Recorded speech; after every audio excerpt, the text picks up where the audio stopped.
পৃথিবীর সন্তানগুলা মা বাবার যদি কষ্ট দেয়, আমার রাসূল বলতেছেন পৃথিবীর কোনো মা বাবা সন্তানকে অন্তর থেকে অভিশাপ দেয় না, কিন্তু সন্তান যখন মা বাবার দিলের মধ্যে কষ্ট দেয়, আমার আল্লাহ যেমন কষ্ট পায়, আল্লাহর আরশটা তখন মা বাবার মনের কষ্টে থরথর করে কাঁইপা ওঠে। জোরে জোরে কন্যা আল্লাহু আকবার।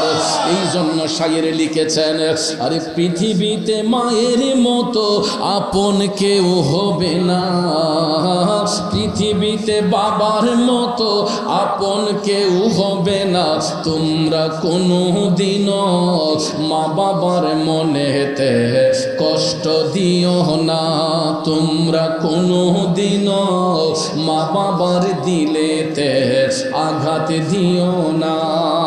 ঠিক না বেঠে? কারণ বাজান, সন্তান যদি মা বাবার মনের মধ্যে কষ্ট দেয়, আমার আল্লাহ কষ্ট পায়। সন্তান যদি মা বাবার দিলের মধ্যে দুঃখ দেয়, আমার দিনের নবী দুঃখ পায়। শুধু তাই নয়, ওই মা বাবার মনের কষ্টে আমার আল্লাহর আরশটা তখন থরথর কইরা কাঁইপা উঠে। এই জন্য আল্লাহ বলেছেন, মা বাবার দুইজনের কোনো একজন অথবা তাদের উভয়ে তোমাদের নিকট অসুস্থ হয়ে গেলে, বার্ধক্যের বয়সে চলে গেলে, এটার কারণ কি জানেন? বার্ধক্য কখন আসে? বার্ধক্যটা আসে যখন মা বাবার বয়স যখন 50 ঊর্ধ্ব হয়ে যায়, 60-65 যখন হয়ে যায়, তখন দেখবেন আস্তে আস্তে তাদের শারীরিক শক্তি কমতে থাকে। কথা বলেন ঠিক না ঠিক? মা বাবার শারীরিক শক্তি কমতে থাকে, তখন তারা দুর্বল হয়ে যায়, অচল হয়ে যায়। ওই মুহূর্তে আল্লাহ রাব্বুল আলামিন আদেশ দিয়েছেন, তোমরা মা বাবারে ধমক দিয়া কথা বলবা না।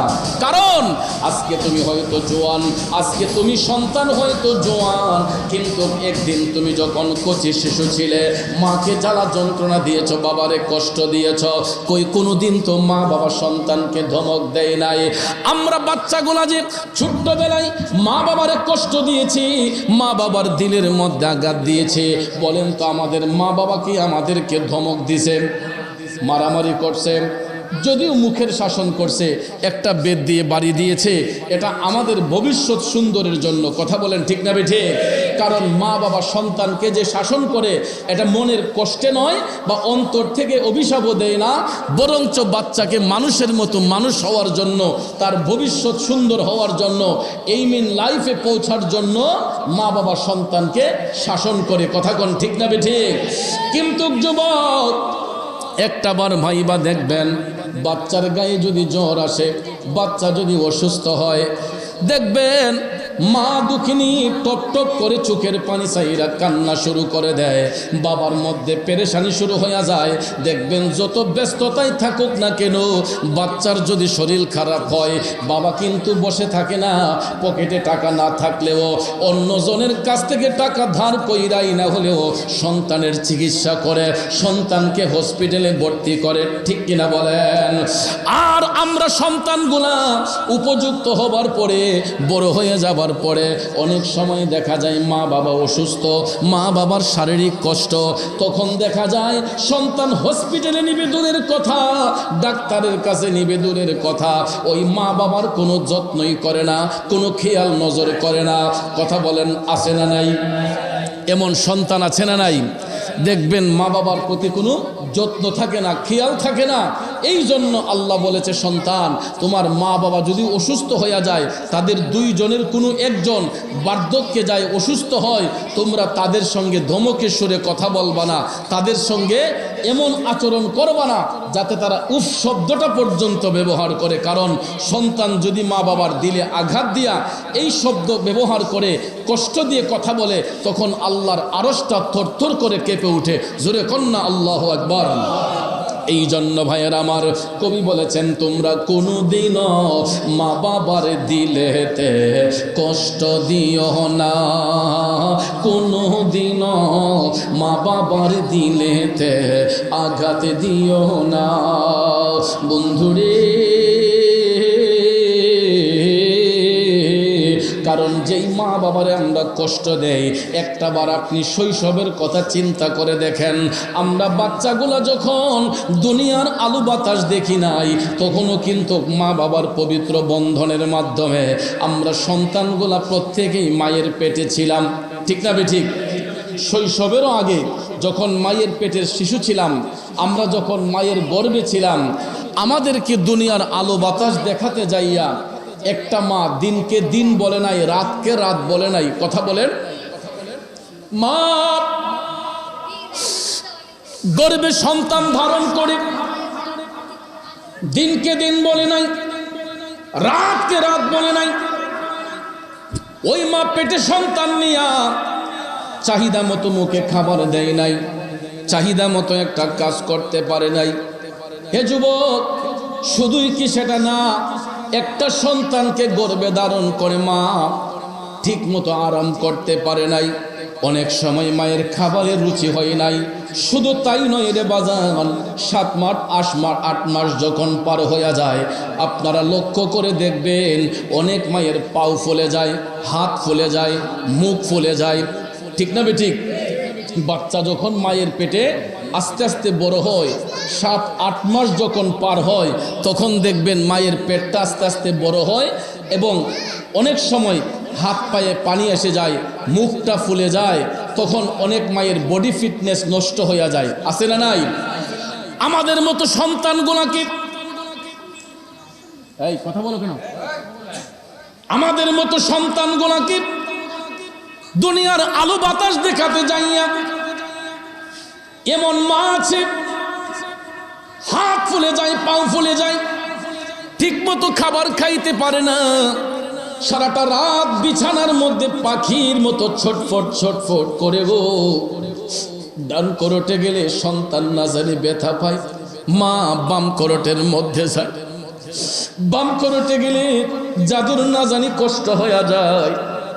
ওই মা দেখবেন বিছানাটা ছাইরা সঙ্গে সঙ্গে বিছানার মধ্যে বসে যায়। স্বামী ডাক দিয়া কই, স্ত্রী তুমি ঘুমাও না কেন? কয় পেটের সন্তান না জানি কষ্ট হয়ে যায়, এই জন্য না হয় একটু কষ্ট করলাম। সারাটা রাত না ঘুমাইয়া কাটাইয়া দিল। এইরকম ভাবে দিনের পর দিন, রাতের পর রাত বাচ্চা গর্ভে ধারণ করে অনেক মা ঠিক মতো খায় না, ঠিক মতো ঘুমায় না। এইরকম ভাবে যাইতে যাইতে যাইতে 10 মাস 10 দিন যখন পার হইয়া যায়, মা দুঃখিনীর যখন প্রসব ব্যথা শুরু হইয়া যায়, এ যুবক বন্ধু শুনো আমার বাবাজিরা, প্রসব ব্যথা সম্পর্কে মদিনার কামলিওয়ালা নবী বলেছেন, প্রসব ব্যথা এমন একটা ব্যথা, গর্ভধারণ করে বাচ্চা যখন দুনিয়াতে আসবে, ওই মুহূর্তে বাচ্চা ডেলিভারি হওয়ার সময় মায়ের যে একটা ব্যথার সৃষ্টি হয়, ওই ব্যথাটা এমন একটা ব্যথা, দয়াল নবী বলেছেন পৃথিবীটা কিয়ামত হলে যেই রকম মনে হয়, সন্তান প্রসবের সময় মাদের কাছে ঠিক এই রকম মনে হয় যেন পৃথিবীটা কিয়ামত হইয়া যাইতেছে। জোরে জোরে কন্যা আল্লাহু আকবার। যুবক ভাইয়ের আমার বাবাজিরা, যেই মা নরমাল ডেলিভারির মাধ্যমে বাচ্চা প্রসব করে, কোনো ইনজেকশন ছাড়া, অ্যানেস্থেসিয়া ছাড়া, ওই মারা বুঝতে পারে প্রসব ব্যথা কত প্রকার ও কি কি, ঠিক না ঠিক? কিন্তু কষ্ট লাগে ওই জায়গায়। আমাদের দেশে বর্তমানে অনেক মা আছেন যারা প্রসব ব্যথা এখন ফিল করে না। ব্যথা যখন উঠে, ব্যথা উঠার আগেই তো ডাক্তারের কাছে চলে যায়, ঠিক না ঠিক? ব্যথা উঠার আগেই ডাক্তারের কাছে গেলে ডাক্তার সাহেব আল্ট্রাসাউন্ড কইরা রেজাল্ট দিছে, কয় বাচ্চা উল্টা, বাচ্চা শুকনায় পড়ে গেছে, কয় 24 ঘন্টার মধ্যে সিজার না করলে রোগী বাঁচানো সম্ভব না। আছে না নাই? একটা মানুষ এই কথাটা যখন শুনে, তখন কি মানুষের জ্ঞান মস্তিষ্ক ঠিক থাকে? টাকা না থাকলে হাওলাত কই রইল, টাকাই না, রোগীর চিকিৎসা করে, সিজার করায়, কথা কোন ঠিক না বেঠিক? তা আপনারা কি মনে করেন সিজার করলে কি ভালো? আমার মার গর্ভ থেকে আমরা 6টা ভাই বোনের জন্ম হয়েছে। আমরা যখন জন্মগ্রহণ করেছি, আমার তো মোটামুটি 42 চলতেছে বয়স, আমার ছোট ভাইয়েরও 40 ওভার হয়েছে। সবার ছোট যেটা, তাহলে 40 বছর আগেও তো এমন আল্ট্রাসাউন্ডের ব্যবস্থা ছিল না, ঠিক না ঠিক ছিল? তাহলে আমার মার গর্ভ থেকেও আমরা 6টা ভাই বোন বের হয়েছি, কই আমার মার তো কোনো সিজারের প্রয়োজন হয় নাই, আমার আম্মুর তো সিজার লাগে নাই, বরঞ্চ আমরা 6টা ভাই বোন দুনিয়ার আলো বাতাস দেখে আমরা সুস্থ শরীরভাবে যেমন চলতেছি, আমার আম্মাজান এখনো দুনিয়াতে আছেন, আলহামদুলিল্লাহ এখনো 5 ওয়াক্ত নামাজ সুন্দরভাবে পড়তে পারেন।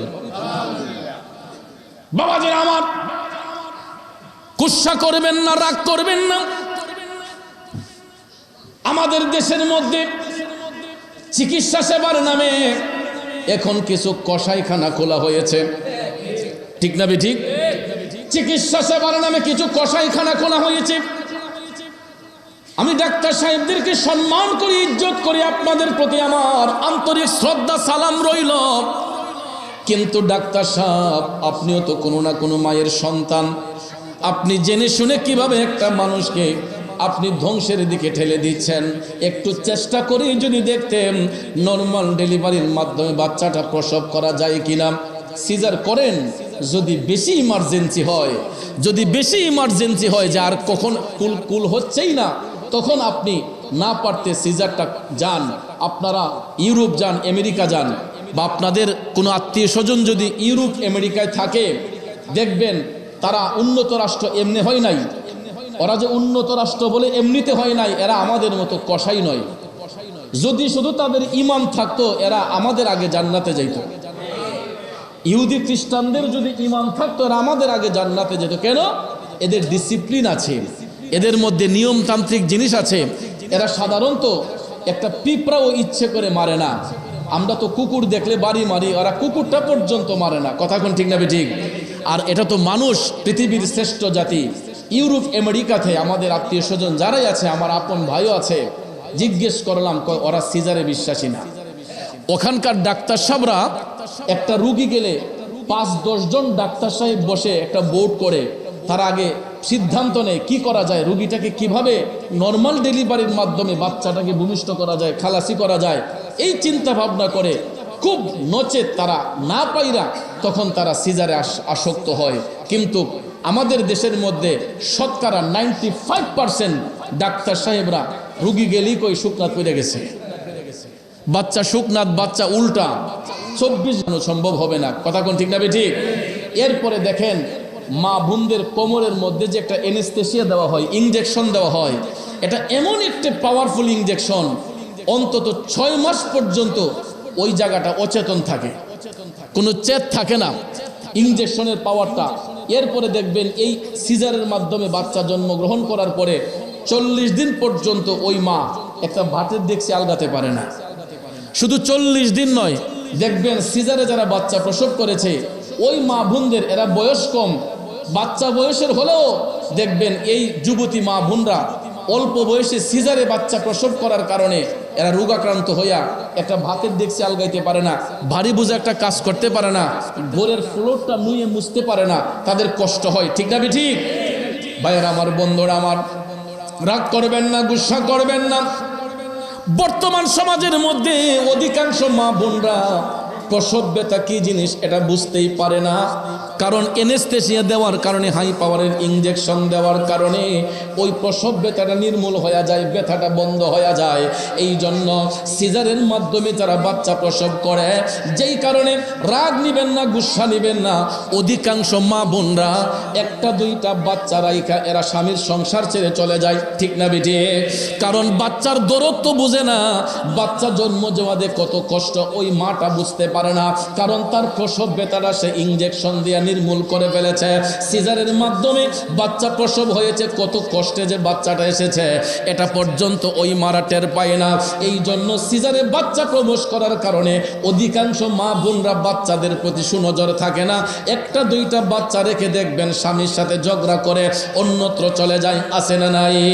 কিন্তু সঠিকভাবে যদি কোনো মা প্রসব ব্যথাটা ফিল করতো গো, আমার রাসূল বলেছেন পৃথিবীটা কিয়ামত হলে যেই রকম মনে হয় সন্তান যখন নর্মাল ডেলিভারির মাধ্যমে মায়ের লজ্জাস্থান দিয়া দুনিয়াতে আগমন করে, ওই মায়ের কাছে তখন মনে হয় যেন পৃথিবীটা কিয়ামত হয়ে যাচ্ছে। এই কারণে কবি বলেছেন, ওরে মায়েরও প্রসবের কালে আরে বুক ভাইসা যায় নয়ন জলে রে, ও সন্তানের লইয়া কোলে ভুলে প্রসব যন্ত্রণা, দুঃখের দরদি আমার জনম দুঃখী মা, গর্ভধারিণী মা জনম দুঃখিনী মা, দুঃখের দরদি আমার জনম দুঃখী মা। ঠিক না বেঠে বন্ধু? কেন আমরা মাকে ইজ্জত করব না?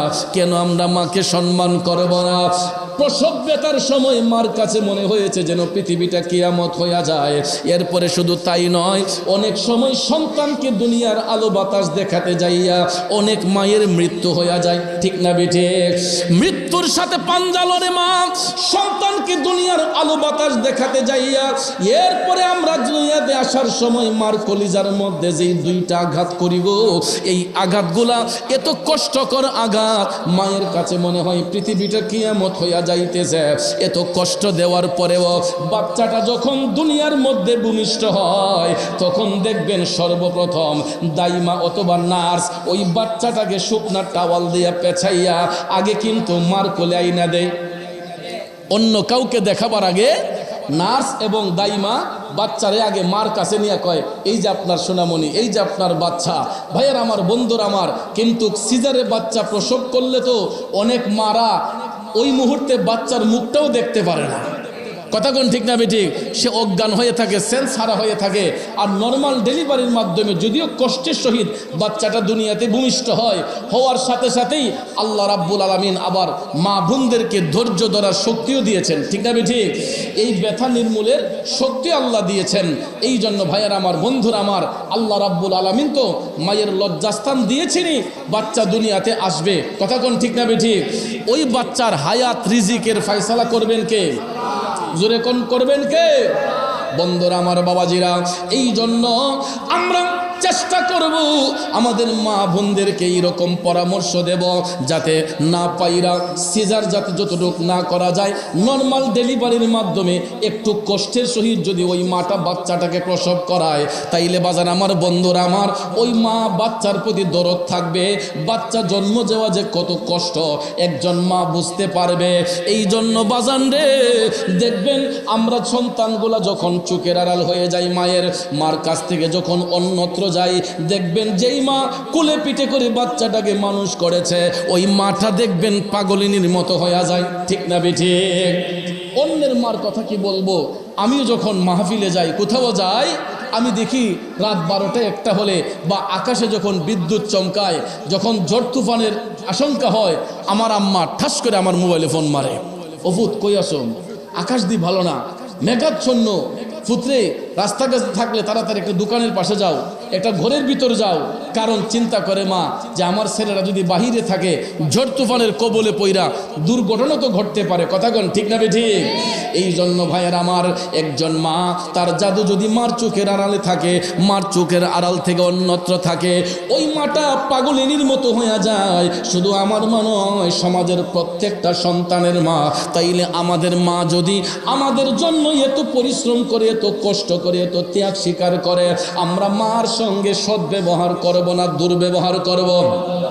এই জন্য যুবক ভাইয়ের আমার, আপনাদের পায়ে হাত ধরে বলে যাব, যাদের ঘরে মা আছে গো, একটা কথা মনে রাখবেন, আমার রসুল বলেছেন, যেই ঘরের মধ্যে মা আছে ওই ঘরে আল্লাহর জান্নাত আছে, যেই ঘরের মধ্যে বাবা আছে ওই ঘরের মধ্যে আল্লাহর রহমত আছে। এই জন্য যুবক, যাদের ঘরে মা বাবা আছে, আল্লাহর রহমত আছে, আল্লাহর জান্নাত আছে, এই রহমত জান্নাত ঘরের মধ্যে রাইখা কোনোদিন এই দুইটা জায়গা নষ্ট করবেন না। কারণ ভাই ভাইয়ের শত্রু হয় যদি সম্পদ নিয়ে ভাগাভাগি হয়, বোন ভাইয়ের শত্রু হয় যদি বোনের ফরজ সত্য আদায় করা না হয়, বন্ধু বন্ধুর শত্রু হয় যদি টাকা পয়সার মধ্যে ভাগ বাটোয়ারা হয়। কিন্তু পৃথিবীর মধ্যে দুইজন ব্যক্তি কখনো সন্তানের শত্রু হয় না গো। একজন হলো বাবা, একজন হলো মা। এই দুইটা মানুষ কোনোদিন সন্তানের শত্রু হয় না। এরা সব সময় সন্তানের ভালো চায়, সব সময় সন্তানের উন্নতি চায়। কথা বলেন ঠিক না বেঠে? এই জন্য কবি বলেছেন, ওরে পৃথিবীতে মায়ের মতো আপন কেউ হবে না, তোমরা কোনো দিনও মা বাবার মনেতে কষ্ট দিও না, তোমরা কোনো দিনও মা বাবার দিলেতে আঘাত দিও না। যুবক বন্ধুরা আমার, বাবাজি না গো, সন্তান আমি দুনিয়াতে আসার সঙ্গে সঙ্গে যখন কান্নাকাটি করেছি, পৃথিবীর কোনো দোকানের খাবার, পৃথিবীর কোনো লিকুইড খাবার আমার আপনার মুখের মধ্যে দেওয়া হয় নাই। ওই বাচ্চাটা দুনিয়াতে আসার সাথে সাথে গো আল্লাহ রাব্বুল আলামিন মা দক্ষিণের দুইটা স্তন খুলে দিয়েছেন। ওই সন্তান যখন মায়ের বুকের দুধ পান করেছে, মায়ের স্তনের মধ্যে মুখটা লাগানোর সাথে সাথে বাচ্চার কান্নাটা বন্ধ হয়ে গেছে। কথা বলেন ঠিক কিনা? 2 বছর পান করালেন মায়ের বুকের দুধ, কোলে বুকে নিয়ে আমায় দিলেন কত সুখ। 2 বছর পান করালেন মায়ের বুকের দুধ, কোলে বুকে নিয়ে আমায় দিলেন কত সুখ। কিভাবে সেই মাকে ছেলে মন্দ কথা বলে, মা কেন এত দামি জানে না সকলে, মা কেন এত দামি জানে না সকলে, বলুন মা কেন কলে জানতো যদি পড়তো দেখে কোরআন হাদিস খোলে। একটি হজের সওয়াব মিলে মাকে একবার দেখিলে, দেখিলে মা কেন এত দামে জানে না সকলে। এ নবীর প্রেমিকেরা, আল্লাহর হাবিব সাল্লাল্লাহু আলাইহি ওয়াসাল্লামের একজন সাহাবী আমার নবীর কাছে আসলেন। আয়েশা বলতেছেন, নবী গো, আমার মা আমার নিকট আগমন করেছেন। ইয়া রাসূলুল্লাহ, আমি কি এই মুহূর্তে আমার মার সঙ্গে সৎ ব্যবহার করব না দুর্ব্যবহার করব? সুবহানাল্লাহ কোন। কারণ ওকে এটা হলো যে যেই সন্তান রসুলকে প্রশ্ন করলেন, উনি নবীজির উপর ঈমান এনেছেন, তার মা রসুলের উপর ঈমান আনেন নাই।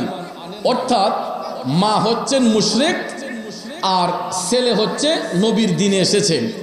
ছেলে হচ্ছে মুমিন, মা হচ্ছে বেদিন।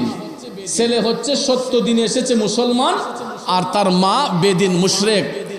এই অবস্থায় আল্লাহর হাবিব সাল্লাল্লাহু আলাইহি ওয়াসাল্লামের কাছে এসে জিজ্ঞেস করছেন যে ইয়া রাসূলুল্লাহ, আমার মা তো এখনো বেদিন, আমি তো আপনার দিনে এসেছি নবী গো, আমার মা তো আমার কাছে এসেছেন, আমি কি আমার মার সাথে সৎ ব্যবহার করব না দুর্ব্যবহার করব? আল্লাহর হাবিব সাল্লাল্লাহু আলাইহি ওয়াসাল্লাম ডাক দিয়া বললেন, উম্মত, অবশ্যই তুমি তোমার মার সাথে সৎ ব্যবহার করবা। কেন? উনি তোমার গর্ভধারিণী, ওই মার পেট থেকে তুমি ভূমিষ্ঠ হয়েছ। শুধু তাই নয়, রসুল বলেছেন, উম্মত রে, তুমি যদি তোমার ওই মার চেহারার দিকে একবার মায়ার নজরে চাও, তুমি যদি তোমার ওই মার চেহারার মধ্যে একবার মায়ার নজরে চাও, আল্লাহ রাব্বুল আলামিন তুমি সন্তানের আমলের মধ্যে একটা কবুল হজের সওয়াব দান করে দিব। ওরে সম্ভবপুর কামদাপাড়ার বাবাজিরা, এই জিলকদ মাসে পৃথিবীর বিভিন্ন প্রান্ত থেকে লক্ষ লক্ষ হাজী সাহেবগণ, হাজী সাহেব সাহেবানাগণ মক্কা শরীফ মদিনা শরীফ যাচ্ছেন।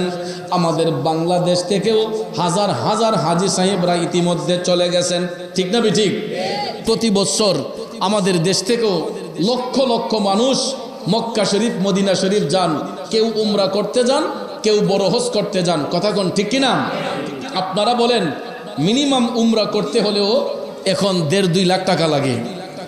আর বড় হজ করতে গেলে কমপক্ষে 5.5 থেকে 6 লক্ষ টাকা, নিচের মধ্যে, উপরে আরো বেশি লাগে। কথা কোন ঠিক না ঠিক? 6 লক্ষ টাকার কম হজ করা সম্ভব হয় না। আপনারা বলেন, আপনি 6 কোটি টাকা দিয়েও যদি হজ কইরা আসেন, আরাম আয়েশ কইরা আসেন, আজ পর্যন্ত পৃথিবীর কোনো হাজি সাহেব সাহেবানাগণ হজের কোনো গ্যারান্টি দিতে পারবেন যে আমার হজটা কবুল হইছে? লক্ষ লক্ষ টাকা খরচ করে মক্কা শরীফ, মদিনা শরীফ জিয়ারত করে হাজি সাহেব সাহেবানাগণ গ্যারান্টি দিতে পারে না যে আমার হজ কবুল হয়েছে বা আমার হজ কবুল। এই গ্যারান্টি কেউ দিতে পারবে? কিন্তু আমার নবী দিতে পেরেছেন, আমার রাসূল গ্যারান্টি দিয়েছেন। ওই সাহাবীকে নবী ডাক দিয়ে বললেন, উম্মত, তুমি যদি তোমার মার চেহারার দিকে একবার মায়ার নজরে চাও, মহব্বতের নজরে চাও, আল্লাহ রাব্বুল আলামিন তুমি সন্তানের আমলের মধ্যে একটা আকবরী হজের সওয়াব দান করে দিব। মনের খুশিতে সাহাবী ডাক দিয়া বললেন, নবী গো, ইয়া রাসূলুল্লাহ, আমি যদি আমার মায়ের চেহারার দিকে দৈনিক 10 বার মায়ের নজরে চাই, আমার রাসূল বলেছেন উম্মত, তাইলে আল্লাহ রাব্বুল আলামিন তোমার আমলের 10টা কবুল হজের সওয়াব দিবে। সাহাবী মনের খুশিতে ডাক দিয়ে বললেন, নবী গো, আমি যদি আমার মার চেহারার দিকে দৈনিক 100 বার মায়ার নজরে চাই, আল্লাহর হাবিব মুস্কি হাসি দিয়ে বললেন, তাইলে 100টা কবুল হজের সওয়াব। সাহাবী আবার বললেন, নবী গো, আমি যদি এর চাইতো বেশি তাকাই। তখন দয়াল নবী বললেন, এ উম্মত, তুমি যত হাজার বার, যত কোটি বার তোমার মার চেহারার দিকে মায়ার নজরে চাইবা, আমার আল্লাহ তত হাজার কবুল হজের সওয়াব তুমি সন্তানের আমলের মধ্যে লিখে দিব।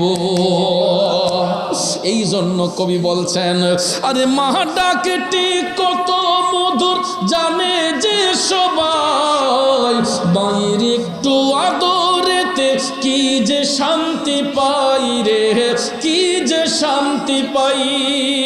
কবুল হজের সওয়াব হয়, কবুল হজের সওয়াব হয় দেখলে মায়ের চেহারায়, মায়ের কদমের নিচে জান্নাত দিলেন খোদায়। আমার মায়ের মতো আপনজন, মায়ের মতো আপনজন ত্রিভুবনে নাই, মায়ের কদমের নিচে জান্নাত দিলেন খোদায়, মায়ের কদমের নিচে জান্নাত দিলেন খোদায়। মানুষ রূপে সৃষ্টি করলো দয়াল খোদায়, কত কষ্ট করলো মায়ের তার সীমানা নাই রে, তার সীমানা নাই। গায়ের চামড়া দিয়ে দেব মায়ের, চামড়া দিয়ে দেব মায়ের পাপুষ বানায়, মায়ের কদমের নিচে জান্নাত দিলেন খোদায়, মায়ের কদমের নিচে জান্নাত দিলেন খোদায়। কষ্ট হচ্ছে আমার বাবাজিরা, মনোযোগ মনোযোগ। তাইলে দেখেন তো, লক্ষ লক্ষ টাকা খরচ করে মক্কা শরীফ, মদিনা শরীফ জিয়ারত কইরা হাজি সাহেবরা হজের কোনো গ্যারান্টি দিতে পারেন না। কিন্তু রাসূল বলেছেন, যদি কেউ একবার তার মার চেহারার দিকে মায়ার নজরে চায়, আল্লাহ রাব্বুল আলামিন ওই সন্তানের আমলে কবুল হজের সওয়াব দান করে। তাইলে এখন থেকে বলুন, আমরা তো আজকে জানলাম, এরপর থেকে কেউ কি মার সাথে খারাপ ব্যবহার করব? মার দিকে কেউ খারাপ নজরে চাইব? কিন্তু এগুলো আমরা মাহফিলে বলে যাই, কিন্তু ঘরে গেলে স্ত্রীর ফার্ম ফাইলই, স্ত্রী যখন ইঞ্জেকশনটা দিয়ে দেয় তখন দেখবেন কয়, তোমার মারলে আমার পক্ষে খাওয়া সম্ভব না। ঠিক না ঠিক? এই কথাটা কইলেই তো ছেলে এখন চিন্তা করে, মা রাখবো না বউ রাখবো। ঠিক না ঠিক? যে মার মন খুশি করব না বউয়ের মন খুশি করব, সন্তান টেনশনে পড়ে যায়। আমি পরামর্শ দেব যুবক, আপনার স্ত্রী আপনার মায়ের সঙ্গে থাকতে চায় না, সিদ্ধান্তটা কি হবে? প্রথমে আপনি আপনার সবের কথাটা আপনার স্ত্রীর কাছে তুলে ধরতে হবে। আপনার সহধর্মিনীকে আপনি বলে দিবেন যে, বোন দেখো, তুমি তো আমার অধীনে এসেছো, আল্লাহ তাআলা তোমাকে কবুল করেছে আমার অর্ধাঙ্গিনী হিসেবে, কিন্তু আমি তো ওই মায়ের গর্ভে 10 মাস 10 দিন ছিলাম। ভূমিষ্ঠ হওয়ার পরে আমার মা আমাকে আদর যত্ন করছে, আমার পিছনে আমার মা বাপ লাখ লাখ টাকা খরচ করছে, তারা আমাকে অনেক স্বপ্ন বুকে ধারণ করে আমাকে বড় করেছে। এখন তারা অসুস্থ, তারা আমি যদি তাদের দিকে নজর না রাখি তাহলে আমার মা বাবাকে দেখবে কি?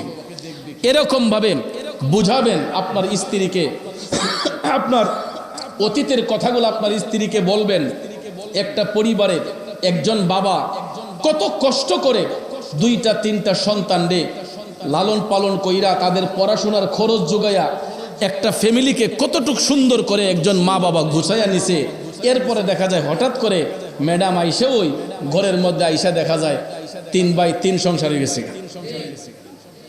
যেই ভাইগুলা এক ডেগের ভাত খাইছে, এক মায়ের হাতের পাক খাইছে, দেখা যায় ঘরে স্ত্রী আসার সাথে সাথে মার হাতের পাক খাইব দূরের কথা, নিজে পাক করেও মা বাপরে খাওয়ায় না, চুলার 3টা হয়ে যায়। কথা বলেন ঠিক না বেঠিক? তো ওই মুহূর্তে আমাদের যুবকদের করণীয় হচ্ছে আমাদের স্ত্রীগণকে আমরা আগে বুঝাতে হবে, আমাদের অতীতের কথাগুলো তাদেরকে তুলে ধরতে হবে।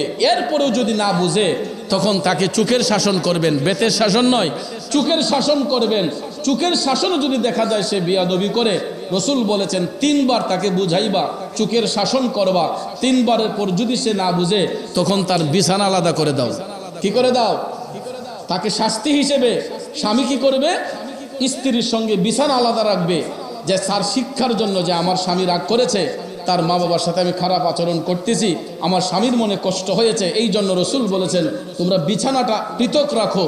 এরপরও যদি সে তোমার কথার অবাধ্য চলে, শ্বশুর শাশুড়ির সাথে বিয়াদবি করে, তাকে ভালো করার জন্য মৃদু প্রহার করো। মৃদু প্রহার মানে কি ঠাস ঠাস করে বাইরে দেন না, আলের ফাজুন দিয়ে বাইরে নি না, তাকে মৃদু প্রহার করতে হয়। অর্থাৎ চোখের শাসনে না মানলো, বিছানা আলাদা করেছেন তখনও না মানছে, এরপরে না মানছে, তখন রসুল বলেছেন তাকে মৃদু প্রহার করো। অর্থাৎ হালকা কিছু ভয় দেখিয়ে, বেত্রাঘাতের ভয় দেখিয়ে তারপরে নিঃশেষ শুদ্ধ হয়ে যায়। এরপরে যদি না মানে তখন ভাইয়ার আমার ওই স্ত্রীকে আর রাখবেন কিভাবে? সে যদি আপনার ঘরে অশান্তি সৃষ্টি করে তখন তাকে সুন্দর করে ডিসাইড করে দিলেই আপনার পরিবার সুন্দর হবে। কারণ স্ত্রী চলে গেলে 40 দিন পার করে না অনেক মানুষ, স্ত্রী মারা গেলেও দেখছি 40 দিন পার করে না, কই ঘর চলে না, আরেকটা লাগে। ঠিক না বেঠিক? কিন্তু ভাইয়ার আমার স্ত্রী একজন চলে গেলে আরেকজন আল্লাহ পাক আপনার জন্য রেখেছে, ওইটা চলে গেলে আরেকটা পাবেন। কিন্তু যুবক রে, গর্ভধারিণী মা যদি দুনিয়া থেকে চলে যায়, ওই মায়ের আসনে অন্য কোনো নারীরে যদি বসান, বলুন তো নিজের মার মতো কি স্বাদ পাওয়া যায়? কথা কোন স্বাদ পাওয়া যায়? ওই মায়ের আপন বোন আমরা কি হয়? খালাম্মা হয়। মা যদি মারা যায় দেখবেন খালাম্মা আসে বোনকে দেখার জন্য, আসলে কি হবে? খালাম্মারে যদিও জড়াইয়া ধইরা কান্দি, খালাম্মা গো তোমার বোন গেছে, আমার মা চলে গেছে, কিন্তু নিজের মারে ধইরা, নিজের আপন মারে জড়াইয়া ধইরা যে একটা তৃপ্তি পাওয়া যায়, মার আপন বোন আমার খালাম্মা, খালাম্মারে ধইরা কি এই আরাম পাওয়া যাবে? মার মতো স্বাদ পাওয়া যাবে? কারণ মার মতো তুলনা কেউ হয় না, মার মতো তুলনা কারো হবে না। এই জন্য যুবক, স্ত্রী মারা গেলে স্ত্রী পাওয়া যায়, স্ত্রী চলে গেলে আরেকটা পাওয়া যায়, কিন্তু মা যদি চলে যায় রে বন্ধু, ওই মার আসনে অন্য কোনো নারী পুরুষকে বসাইলে নিজের মার মতো স্বাদ পাওয়া যাবে না। এই জন্য যুবক ভাইদের পায়ে হাত ধরে বলবো, সংসারের যত কিছু হোক না কেন, কোনোদিন মা বাবার সঙ্গে বিয়াদবি করা যাবে না, মা বাবার সঙ্গে চোখ রাঙ্গাইয়া কথা বলা যাবে না, মা বাবার সঙ্গে কোনো খারাপ আচরণ করা যাবে না। কারণ বন্ধুরে, ওই মা বাবা একটা সংসার তিলে তিলে তিলে তিলে গইরা উঠায়। কথা বলেন ঠিক কিনা? কার জন্য করে? আমাদের জন্য করে, সন্তানদের সুখের জন্য করে। ঠিক না ঠিক? মা বাপ যে সম্পদ অর্জন করে এগুলা নিয়ে কি কবরে যায়? তার ছেলেটা যাতে ভালো থাকে, যে আমি মরলে যাই করসফুত, আমি থাকিয়া তোর একটা ভালো জায়গা দিয়ে যাই, ভালো একটা জায়গা সেটিং করে দিয়ে যাই, যাতে আমি মারা যাবার পরে তুই আমার না বকস যে আমার বাপে কিছু করছে না, এই জন্য সংসারের প্রত্যেকটা মা বাবা চিন্তা করে তার বাচ্চাটারে কিভাবে গাইডনেস করা যায়, কিভাবে তার একটা ভবিষ্যৎ সুন্দর করা যায়, এই রকম চিন্তা ভাবনা কইরা প্রত্যেকটা মা বাবা যার যার অবস্থান থেকে তাদের বাচ্চাদের জন্য খেয়াল চিন্তা ভাবনা কইরা যায়। কথা কোন ঠিক না ঠিক?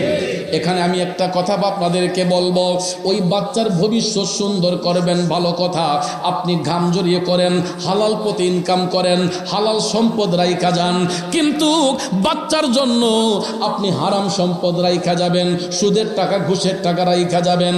বাজানো পায়ে হাত ধরে বলছি রাগ করবেন না, আপনার সন্তানের জন্য সুদের টাকা ঘুষের টাকা দিয়ে ব্যাংক ব্যালেন্স করবেন, বাড়ি করেন, গাড়ি করেন, খোদা কি কসম আপনি মারা যাবার পরে আপনার কবরে অশান্তি যেমন হবে, দুনিয়ার মধ্যে আপনার হারাম সম্পদ অর্জিত করার কারণে আপনার সন্তানগুলো দুনিয়ার মধ্যে সম্পদ নিয়ে মারামারি করবে, আপনার কবরের মধ্যে আযাব হবে। কথা বলেন ঠিক না বেঠে? এই জন্য কবি বলেছেন, মনুরে মরণ কথা করো স্মরণ, স্ত্রী পুত্র কেউ নয় আপন, ধনরত্ন সবিও কারণ মনোরে। ও ভাই তুই মরিলে সঙ্গের সাথী হইবে না একজন, সেগেন কইরে পাগল মন, একবার ভাবলে না রে তোর হইব রে মরণ। ও মনুরে হঠাৎ এসে আজরাইলে ফাঁসি দিব তোমার গলে, শেষ করিব অসাদের জীবন মনরে। ও ভাই দম থাকিতে আল্লাহ নবীর নাম করো স্মরণ, সেগেন কইরে পাগল মন, একবার ভাবলে না রে তোর হইব রে মরণ।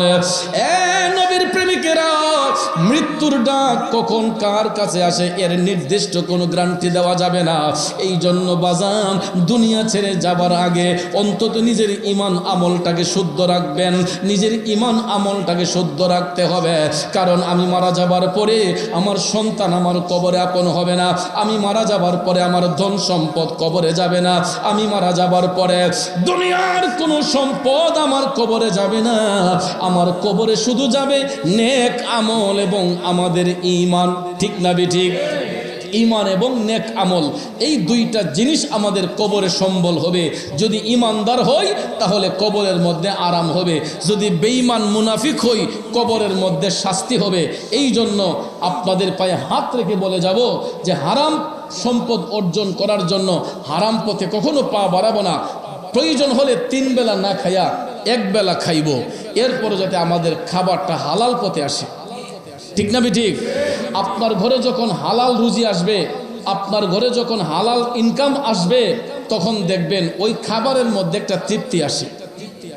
আপনি দেখেন, রাগ কইরেন না, অনেক বড় লোকের ঘরে গিয়ে কুরমা পোলাও খাইলো মজা লাগে না, আবার গরিব লোকের ঘরে যারা দিনে আনে দিনে খায়, কষ্ট করে ইনকাম করে, এরার ঘরে দেখবেন শুটকি বাট্টা খাইলো অমৃত লাগে। ঠিক নি বাজান? আমরা আবার কইও যে গরিবের ঘরে খাওয়ানটা মজা। আসলে কেন মজা এটা বুঝতে হবে। কারণ সাধারণ মানুষ যারা, খেটে খাওয়া মানুষ যারা, এদের হাতগুলা দেখবেন লোহার মতো শক্ত হয়ে যায়। এরা সুদের ব্যবসায় যায় না, এরা ঘুষের ব্যবসায় যায় না। সাধারণ মানুষগুলা মাটি কাইটা যেই টাকা ইনকাম করে, দুধের মধ্যে ভেজাল থাকে, তাদের পয়সাতে ভেজাল নাই। রিক্সা চালিয়ে যারা দিন মজুর করে, রিক্সা চালিয়ে যারা রিজিকের তাল্লাশ করে, দেখবেন এদের হাতগুলা লোহার মতো শক্ত হয়ে যায়। সারাদিন পরিশ্রম করে যেই টাকা ইনকাম করে, এটা হালাল পথে এসেছে। কথা কোন ঠিক না বেঠিক? কাউরে জুলুম করে আনে নাই, কারো পকেটে হাত দিয়ে আনে নাই, কারণ সে পরিশ্রম করেছে। তার গাড়ির প্যাসেঞ্জার যারা হয়েছে খুশি হইয়া অনেক সময় দেখবেন 12-10 টাকার জায়গাতে অনেকে 20 টাকা দেয়, যে বাবা আপনি কষ্ট করছেন, নেন 20 টাকা বাড়াই দিলাম। আছেন এরকম? দেখবেন ওই লোকের যে একটা মনের একটা অভিব্যক্তি দেখবেন। একটা মানুষ যখন পরিশ্রম করে, একজন রিক্সাওয়ালা ভাই, সিএনজি চালক ভাই পরিশ্রম করে যখন টাকা ইনকাম করে, ভাড়া যদি 400 টাকা হয়, আপনি গিয়া যদি ওনারে 20 টাকা বাড়াই দেন, যে নেন ভাই আপনি 20 টাকা বাড়াই দিলাম, দেখবেন ওই ব্যক্তি অন্তর থেকে আপনার জন্য একটা দোয়া দিবে। কথা বলেন ঠিক না ঠিক? অন্তর থেকে দোয়া দিবে, অন্তর থেকে আপনার জন্য সে আল্লাহর কাছে প্রার্থনা করবে যে যাক, মানুষের একটা মানবতা আছে, ওই লোকটার বিবেক আছে, কথা কোন ঠিক না ঠিক। আবার রিক্সা চালক, সিএনজি চালক বাইরেও আপনারা আবার অত খুশি হয়ে যান কেনা, আপনারারও কিছু দোষ আছে। অনেক সময় দেখা যায় 200 টাকার ভাড়া একটা মানুষ বিপদে পড়ছে, আপনি 500 টাকা চেয়ে গেছেন। অনেক সময় দেখা যায় 150 টাকার ভাড়া আপনি 300 টাকা চেয়ে এলিছেন।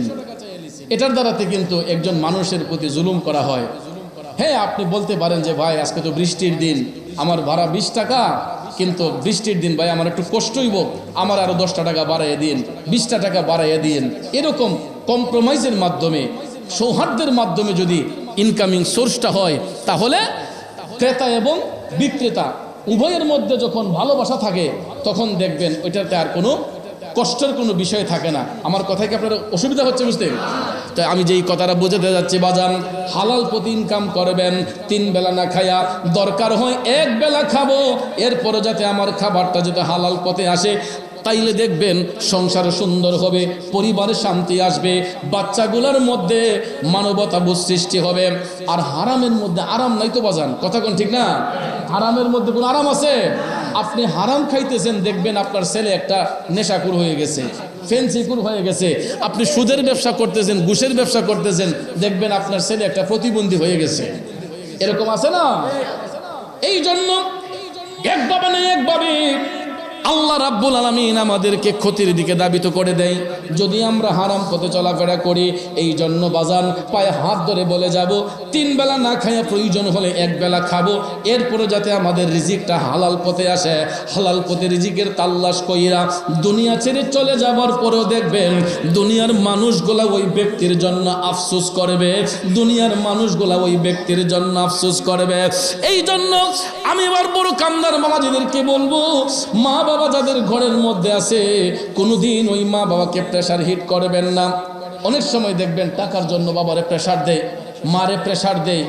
ওই মা বাবার ইনকামিং সোর্স বুঝতে হবে। তো অনেক সন্তানগুলা না বুঝা, বাবার এবিলিটি নাই, কয় আমার উন্ডা কিনা না দিলে রাস্তা ফুরা মরে যাবো, রেলের তলে ফুরা মরে যাবো, আছে না নাই? যুবক ছেলে, তুমি তো একটা বার বোঝা উচিত ছিল তোমার বাবা কতটুকু পরিশ্রম করে ইনকাম করে। তোমার বাবা বিদেশি, তোমার আব্বা মিডল ইস্টে থাকে, তোমার বাবা লন্ডন আমেরিকায় থাকে, কিন্তু লন্ডন আমেরিকা গেলে কি টাকার গাছ? সৌদি আরব গেলে কি টাকার গাছ? এটা টাকার মেশিন নয়। ওই টাকাগুলো ইনকাম করতে গিয়া একজন বাবা, একজন মা, তার যে কতটুক পরিশ্রম হয়, কতটুক শরীরের ঘাম জড়াতে হয়, যারা ইনকাম করে তারাই বুঝতে পারে। অনেক সময় দেখবেন বাচ্চার মন রাখতে গিয়া অনেক বাপে কয়, যাক আমার ফুতরে হুন্ডাটা কিনা দেলাই, নাইলে হেরে সামালন যেত না। মা কয়, তোমার ফুতেরে আইফোন না দিলে হে বলে গাড়ি তুলে ফুরে মরে যাবো। দেখেন বাবার ইনকামিং সোর্স কম, এরপরে একটা আইফোন কিনতে গেলে বর্তমানে 1.5 লাখ 2 লাখ টাকা লাগে, ঠিক না ঠিক? নর্মাল সেট কিনলো, আইফোন কিনলো 1 লক্ষ টাকা, 1,20,000 টাকা লাগে। কিন্তু দেখেন তো, চিন্তা করে, এরে বেচলো আপনার 5 পয়সার দাম হইতো না, কথা কোন ঠিক না ঠিক? এই একটা আইফোনের দাম 1,20,000, 1,50,000 লক্ষ টাকা। কিছু কিছু ছেলে দেখা যায় রাস্তা দিয়ে হাঁটে, তার কাছে আইফোন। আরে বাবারে, জিগাইলে আপনি কি করেন? আমি স্টুডেন্ট, 1 টাকা ইনকাম নাই, তার পকেটের মধ্যে iPhone X20 ultra, X25 ultra, কথা কোন আছে না? তাহলে আপনার ইনকামিং সোর্স নাই, আপনি আপনার বাবার দিকে লক্ষ্য করতে হবে, আপনার বাবার ইনকামের দিকে আপনাকে নজর রাখতে হবে। কিন্তু আপনি তো মনে করতেছেন আমি তো আইফোন চালাই, আমি তো এই S20 আলট্রা চালাই, আমি এরকম ভার্সনের মোবাইল ব্যবহার করি, এটা ছাড়া করি না। কিন্তু আপনি যত কিছু করেন না কেন, আপনার বাবা ওই জিনিসটা আপনাকে দিতে গিয়ে কতটুকু পরিশ্রম হয়েছে, কতটুকু শরীরের ঘাম ঝরেছে, এই জিনিসটা আপনি ফিল করতে হবে। আর যদি না করেন, একদিন আপনি যখন বাবা হবেন তখন এটা হারে হারে বুঝবেন, ঠিক না ঠিক? যেই দিন আপনি বাবা হবেন এই দিন হারে হারে বুঝবেন। ভাইয়ের আমার, বন্ধুরা আমার, আমরাও এক সময় এটা বুঝতাম না। যখন স্টুডেন্ট ছিলাম, যেমনি চেমনি চলছি, তখন আব্বা কইতো, আম্মা কইতো, হুতরে একদিন বুঝবে, যেদিন সংসারের বার তোমার কান্দে পড়বো। তখন দেখছি যে আসলে হোটেল যখন নিজে চালায়, সংসার যখন নিজে চালায়, তখন দেখা যায় সব চাহিদা চলে গেছে বাচ্চাদের দিকে। নিজে একটা কাপড় কিনতে গেলেও মানে আমার কাছে লাগে যে না, আমার বাচ্চাটার আগে দিয়ে দিই, কথা কোন ঠিক না বেঠিক? একটা কাপড় বানাইতে গেলেও বাচ্চার কথা মনে হয়ে যায়, পরিবারের কথা মনে হয়ে যায়। কারণ আমি তো এখন ঘরের কর্তা, অভিভাবক, আমার উসিলায় 3টা 4টা মানুষের রিজিকের ব্যবস্থা হয়। এই জন্য ভাইয়ের আমার, যারা উপার্জন করে, যারা ইনকাম করে, এরা দেখবেন বেহুদা খরচে যায় না। আর যারা ইনকাম নাই, এরা দেখবেন মানে মাগনা ফাইলে তো, এরা দেখবেন যেমনি হিসাবে খরচ শুরু করে দেয়। কথা কোন ঠিক না ঠিক? এই জন্য আমি যুবকদেরকে বলবো, আপনাদের যাদের ঘরের মধ্যে মা বাবা আছে, মা বাবার সঙ্গে সদ আচরণ করবেন। তাদেরকে প্রেশার হিট করা যাবে না, ধমক দিয়ে কথা বলা যাবে না, তাদের সঙ্গে খারাপ আচরণ করা যাবে না। কারণ একজন বাবা বাচ্চার ভবিষ্যৎ সুন্দরের জন্য দিনকে দিন বলে নাই, রাতকে রাত বলে নাই, মাথার গাম পায়ে ফেলে অক্লান্ত পরিশ্রম করে সংসারের হাল ধরেছে। কথা বলেন ঠিক না ঠিক? এই জন্য যুবক ভাইয়েরা আমার, আপনাদেরকে অনুরোধ করে বলবো, আল্লাহর হাবিব সাল্লাল্লাহু আলাইহি ওয়াসাল্লাম বলেছেন, তোমরা কোনোদিন ওই মা বাবার সঙ্গে ধমকের সুরে তোমরা কথা না বইলা, বরঞ্চ তাদের সঙ্গে সৌহার্দ্যপূর্ণ আচরণ করো। আল্লাহ রাব্বুল আলামিন সূরা বনী ইসরাঈলের মধ্যে বলেছেন, ওয়াকফিদ লাহুমা জানাহায যুল্লি মিনার রাহমা, তোমরা উভয় হাত বের করে দিয়া মা বাবার সেবার মধ্যে মশগুল হইয়া যাও, মা বাবার সেবার মধ্যে দাবিত হইয়া যাও। চুপ রাঙ্গাইয়া কখনো মা বাবার সঙ্গে কথা বলবা না, নম্রতার বাহু বের করে দিয়া। আল্লাহ বলছেন, তোমরা নম্রতার বাহু অর্থাৎ ভালোবাসার হাত বের করে দিয়া তোমার মা বাবার সেবার মধ্যে মশগুল হয়ে যাও। অনেক সময় দেখবেন আমাদের মা বাবারা গর্ভবতী হয়ে যায়, প্যারালাইসিস বা বার্ধক্যের কারণে। অনেক সময় দেখবেন বয়স যদি বাইরে যায়, স্মৃতিশক্তি যখন কমে যায়, অনেক বাবা দেখবেন বিছানায় পেশাব করে দেয়, অনেক মা দেখবেন বিছানায় প্রস্রাব করে দেয়। আছে না এরকম? গর্ভবতী হয়ে গেলে এই বৃদ্ধ মানুষগুলা শিশুদের মতো হয়ে যায়। অনেক সময় বিছানায় প্রস্রাব করে, পায়খানা করে। আমরা দেখবেন নাকের মাঝে কাপড় ধরি। এরপরে অনেকে মা বাপের যত্ন করতে চায় না, সন্তান মা বাবার সেবা করবে, পেশাবের গন্ধে কাছেই যায় না। ছেলের বউ মাগ্য, ই দুর্গন্ধ, আমার দ্বারা সম্ভব না, আমি পরিষ্কার করতে না। টাকা দিয়ে তখন লোক রাখে মা বাবার সেবার জন্য। আছে না এরকম? কিন্তু নো, আল্লাহ বলছেন, ওয়াকফিদ লাহুমা জানাহায যুল্লি মিনার রাহমা, তোমরা উভয় হাত বের করে দিয়া ভালোবাসার মাধ্যমে, সৌহার্দ্যের মাধ্যমে তোমরা তোমাদের মা বাবার সেবা করো। কেন? তুমি যখন ছোট্টবেলায় প্রস্রাব করেছো, পায়খানা করেছো, বিছানা ভরাইয়া ফেলছো, তুমি বিছানা ভরাইয়া ফেলছো, অন্য মানুষ ঘরে এসে বলছে তোমার ছেলে পেশাব করছে, দুর্গন্ধ, পায়খানা করছে, দুর্গন্ধ, পরিষ্কার করো। মা কিন্তু নাকে এয়ার ফ্রেশনার লাগাই নাই, রুমের মধ্যে কোনো পারফিউম দেয় নাই, নাকের মধ্যে কোনো এয়ার ফ্রেশনার সুগন্ধি লাগাই নাই। লাগাইছে? যুবক ভাইয়ের আমার, সন্তান আমি বিছানায় প্রস্রাব করেছি, সন্তান আমি পায়খানা করেছি, ঘরের মধ্যে বিছানার মধ্যে আমি জিনিসপত্র সব উলট পালট করে রেখেছি। মাশাআল্লাহ, নারে তাকবীর, নারে রিসালাত, আহলে সুন্নাত ওয়াল জামাত। আল্লামা ফরিদী সাহেবের আগমন, ফরিদী সাহেবের আগমন, আমরা সকলে বলি মারহাবা। সারা বাংলাদেশে আল্লামা ফরিদী সাহেবের যেই গণজোয়ার যেই দিকে যায়, সেই দিকেই শোনা যায় শুধু ফরিদী হুজুরের আলোচনা, ফরিদী হুজুরের ওয়াজ।